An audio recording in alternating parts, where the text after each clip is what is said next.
గౌతమ్ గారు, ఫిరాయింపు ఎమ్మెల్యేలకు సంబంధించిన వ్యవహారం సుప్రీంలో విచారణకు రాబోతోంది. ఈ క్రమంలోనే ఫిరాయింపు చేసిన ఇద్దరు ఎమ్మెల్యేలు రాజీనామా దిశగా అడుగులేస్తున్నారనే వార్త మనకు ప్రధానంగా కనిపిస్తోంది. ఎట్లా చూడాల్సిన అవసరం కనిపిస్తుంది ఈ పరిణామాన్ని? ఇప్పటికే పరిస్థితి సుప్రీం న్యాయస్థానాన్ని కూడా ఆశ్రయించిన సందర్భం కూడా మనం చూసాం గతంలో. అంటే కలుగులో ఉన్న ఇలకలన్నీ ఇప్పుడు బయటకు వస్తున్నాయి.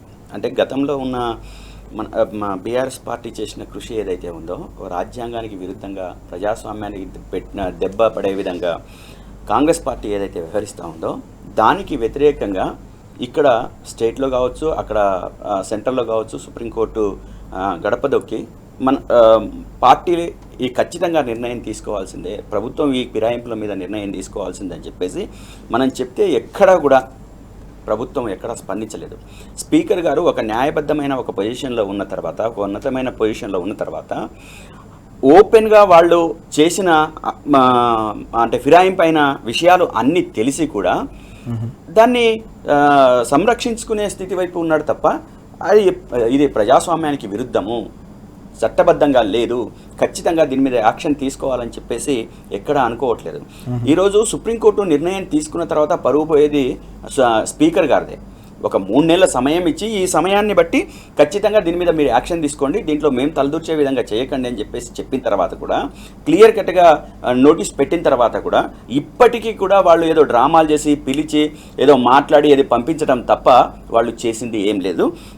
ఈరోజు నేనేమనుకుంటున్నానంటే గవాయ్ గారు రిటైర్ అయిపోయే ముందు ఒక సంచలనాత్మకమైన తీర్పు రావాలని చెప్పేసి అయితే నేను బలంగా ఆకాంక్షిస్తున్నాను. ఎందుకంటే తన థాట్స్, తన ప్రోగ్రెసివ్ ఐడియాలజీ ఏదైతే సమాజం పట్ల ఆయనకున్న నిబద్ధత, ఒక పక్షపాతంగా ఉండే ప్రజల పట్ల పక్షపాతంగా ఉండే విధానము చాలా చాలా ఎక్సలెంట్ ఉంటుంది. కాబట్టి ఇది కూడా ఒక దెబ్బ కాబోతుంది. ఖచ్చితంగా ఫిరాయింపుదారుల మీద ఒక స్పష్టమైన నిర్ణయం గవాయ్ గారు ఇవ్వబోతున్నారని చెప్పేసి అయితే నేను అనుకుంటున్నా. ఎందుకంటే ఒక ప్రజాస్వామ్యంలో స్పీకర్ నిర్వహించాల్సిన పాత్ర ఏదైతే ఉందో అది నిర్వహించకపోవడం అనేది చాలా చాలా చాలా దారుణం. ఎందుకంటే ఒక సభకు ఒక పెద్ద మనిషి చట్టాల్లో ఉన్న చిన్నపాటి లొసుగుల్ని అడ్డం పెట్టుకొని ఆ అడ్డంలో భాగంగా వాళ్ళని రక్షించుకుంటూ పోతే ఏ విధంగా కరెక్ట్ అవుతుంది? ఇందాక ఒక కీలకమైన పాయింట్ శ్రీశైల రెడ్డి గారు చెప్పారు. ఏమని అంటే, ఆనాడు ఎక్కడ చూసినా అంటే మీరు ఆ రోజు చేర్చుకోలేదా పార్టీ ఎమ్మెల్యేని ఇతర పార్టీ వాళ్ళంటే, అంటే అడ్డంగా తెలంగాణ రాష్ట్రాన్ని కొల్లగొట్టాలని, అదేవిధంగా ప్రజాప్రభుత్వాన్ని ధ్వంసం చేయాలని చెప్పేసి కుట్రలు పన్ని ప్రభుత్వాన్నే పడగొట్టాలని చెప్పేసి ప్రయత్నం చేస్తే మేము చేతులు కట్టుకొని ఆంధ్ర ముందు మోకరిల్లాల్సిన దుస్థితి తీసుకొస్తే ఏం చేయాలి మరి?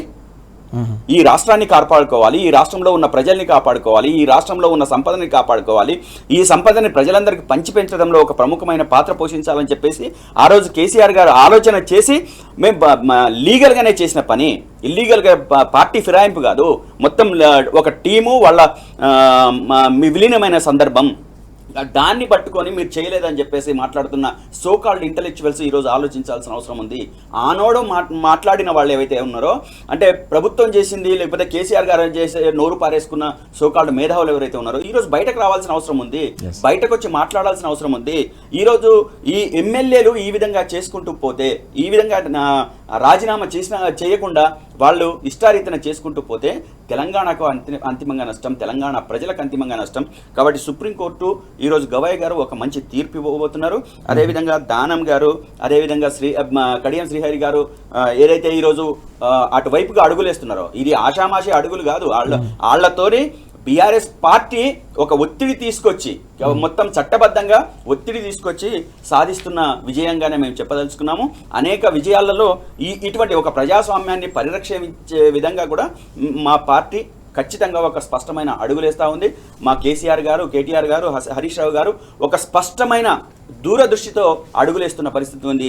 రేపు రాబోయే రోజుల్లో ప్రజాస్వామ్యాన్ని రక్షించే దాంట్లో ఈరోజు కాంగ్రెస్ పార్టీ ఎంత పాత్ర పోషిస్తుందో తెలియదు, కానీ మేము మాత్రం ఇటువంటి వాటికి పూర్తిగా మేము వ్యతిరేకంగా ఉంటాం, ప్రజల పక్షాన ఉంటాం, ప్రజాస్వామ్యాన్ని కాపాడే వైపుగా ఉంటాం. ప్రజాస్వామ్యంలో ఇటువంటి ఫిరాయింపులు ఏవైతే గొడ్డలి పెట్టిగా మారుతున్నాయో ప్రజాస్వామ్యానికి, దాన్ని కాపాడుకునే విధంగా, గొడ్డలి పెట్టిన అడ్డుకునే విధంగా మేము ఖచ్చితంగా ఉంటాం.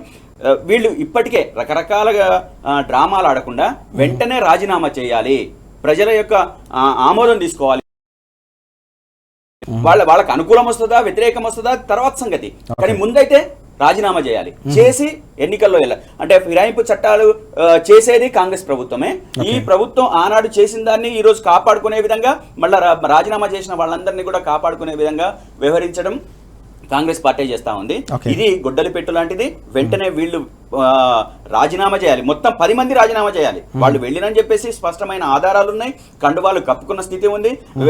ఆ స్థితిలో రేవంత్ రెడ్డి గారు పిచ్చి పిచ్చిగా మాట్లాడతారు అన్నట్టు. అంటే వాళ్ళు కండువాలు కప్పుకుంటే మా పార్టీలోకి వచ్చినట్టు అని చెప్పేసి మాట్లాడతారు. కండువాలు కప్పుకుంటే మా పార్టీలోకి వచ్చినట్టు అని చెప్పేసి అంటే ఏం కప్పుకుంటే మీ పార్టీలోకి వచ్చినట్టు చెప్పండి. మీ వార్తాపత్రికలు, మీ వందిమాగదులు ఏవైతే ఉన్నారో కాంగ్రెస్ పార్టీలో చేరిందని చెప్పేసి ప్రధాన సమితిలో ఉన్న వందిమాగదులంతా చెప్పారు కదా, టీవీలు ఘోషించినాయి కదా, మీరు సంకలు గుద్దుకున్నారు కదా, ముసిముసి నవ్వులు లేకపోతే రకరకాల చేసిండ్రు కదా. ఈ రోజు రాజీనామా చేయమని చెప్పేసి అంటే ఏడుపు ఎందుకు వస్తుంది? ఈ రోజు ఖచ్చితంగా రాజీనామా చేసే వైపుగా మీరు ఆలోచించాల్సిందే, అడుగులు వేయాల్సిందే, దాంట్లో మరో మార్గం లేదు. ఖచ్చితంగా ఈ 10 మంది ఎమ్మెల్యేలు ప్రజా తీర్పుని కోరాల్సిందే అనేది మేము స్పష్టం చేయదలుచుకున్నాం. ఈ రోజు సుప్రీంకోర్టు ఇచ్చే తీర్పు చాలా కీలకం కాబోతుందని చెప్పేసి అయితే స్పష్టంగా చూస్తా ఉన్నాం. సుప్రీంకు సంబంధించిన తీర్పుపై సర్వత్రా కూడా ఉత్కంఠ నెలకొన్న సందర్భం కూడా కనిపిస్తోంది. ఇతర ఫిరాయింపు ఎమ్మెల్యేలు కూడా తప్పకుండా ఉప ఎన్నికలకు సిద్ధం కావాలనే డిమాండ్ను కూడా వినిపిస్తున్నారు. గౌతమ్ గారు